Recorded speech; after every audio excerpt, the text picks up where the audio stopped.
ମାତ୍ର 5ଟି କଥା ମାନନ୍ତୁ, ଯାହାଦ୍ୱାରା ଆପଣଙ୍କର ସମସ୍ତ ଶୁଭ କାମ ନିଶ୍ଚୟ ସଫଳ ହେବ।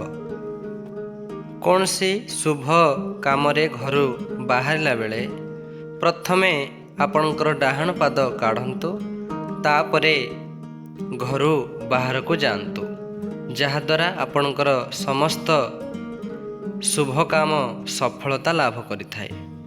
ଶୁଭ କାର୍ଯ୍ୟ କରିବାକୁ ଯିବାବେଳେ ଚଉଁରାକୁ ନମସ୍କାର କରନ୍ତୁ, ଆଉ ଏହାର ମାଟିକୁ ମଧ୍ୟ ମୁଣ୍ଡରେ ଲଗାନ୍ତୁ, ଯାହାଦ୍ୱାରା ଆପଣଙ୍କର କେହି ଅନିଷ୍ଟ କରିପାରିବେନି।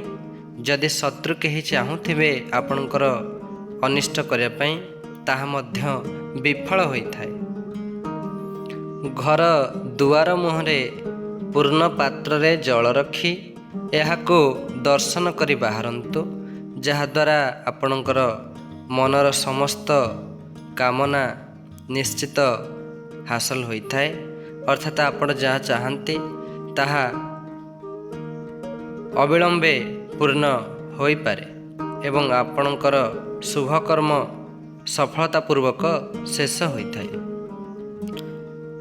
ବାହାରକୁ ଗଲାବେଳେ ଯେତେବେଳେ ଆପଣ କୌଣସି ଏକ ଶୁଭ କାର୍ଯ୍ୟକୁ ନେଇ ଯାଆନ୍ତି, ତ କେବେ ବି ଖାଲି ପେଟରେ ଘରୁ ବାହାରନ୍ତୁ ନାହିଁ। ଏହା ଶୁଭ କାମରେ ବାଧା ଦେଇଥାଏ। ତେଣୁ ବାହାରକୁ ଶୁଭ କାର୍ଯ୍ୟରେ ବାହାରିଲା ବେଳେ କିଛି ବି ଖାଇକି ଯାଆନ୍ତୁ, ଖାଲି ପେଟରେ କେବେ ବି ଯାଆନ୍ତୁ ନାହିଁ। କୌଣସି ଶୁଭ କାର୍ଯ୍ୟକୁ ଯିବାବେଳେ ମନରେ କାହାରି ଖରାପ ଚିନ୍ତା କରନ୍ତୁ ନାହିଁ, କାହା ପ୍ରତି ଖରାପ ଭାବନା ମଧ୍ୟ ମନରେ ରଖନ୍ତୁ ନାହିଁ।